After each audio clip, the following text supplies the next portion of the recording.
ایک شخص نے پہلی بار اپنی بیوی پر ہاتھ اٹھایا، جس سے بچے خوفزدہ ہو کر رونے لگے۔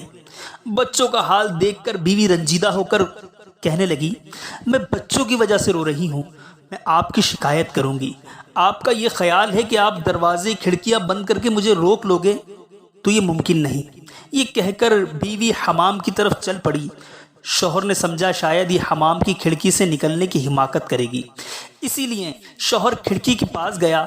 مطمئن ہونے کے بعد وہ اندر آیا اور اس کے حمام سے باہر نکلنے کا انتظار کرنے لگا۔ جب وہ حمام سے باہر نکلی تو چہرہ وضو کے پانی سے تر تھا اور لبوں پہ پیاری سی مسکراہٹ سجا رکھی تھی۔ بیوی نے کہا، میں آپ کی اس سے شکایت کروں گی جس کے نام کی آپ قسم اٹھاتے ہو۔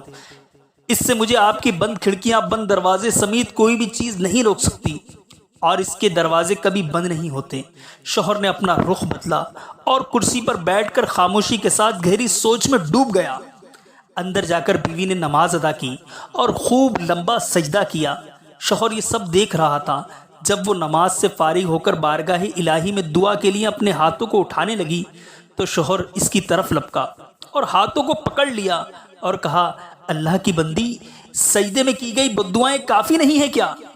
بیوی نے کہا، آپ کا کیا خیال ہے میں اتنی جلدی اپنے ہاتھ نیچے کر لوں گی؟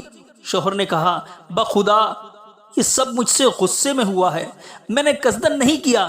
بیوی بولی، اسی لیے میں آپ کے لیے دعا پر اکتفا نہیں کر سکتی۔ بد دعائیں تو میں شیطان کے لیے کر رہی تھی جس نے آپ کو غصہ دلایا۔ میں اتنی احمق نہیں ہوں کہ اپنے شوہر اور شریک حیات کے لیے بد دعائیں کروں۔ یہ سن کر شوہر کے آنسو بہنے لگے اور کہا کہ میں وعدہ کرتا ہوں اب کبھی آپ کو دکھ نہیں دوں گا۔ یہ وہی نیک بیوی ہے جس کے بارے میں اللہ کے رسول صلی اللہ علیہ وسلم نے خیر خواہی کی تاکید کی تھی۔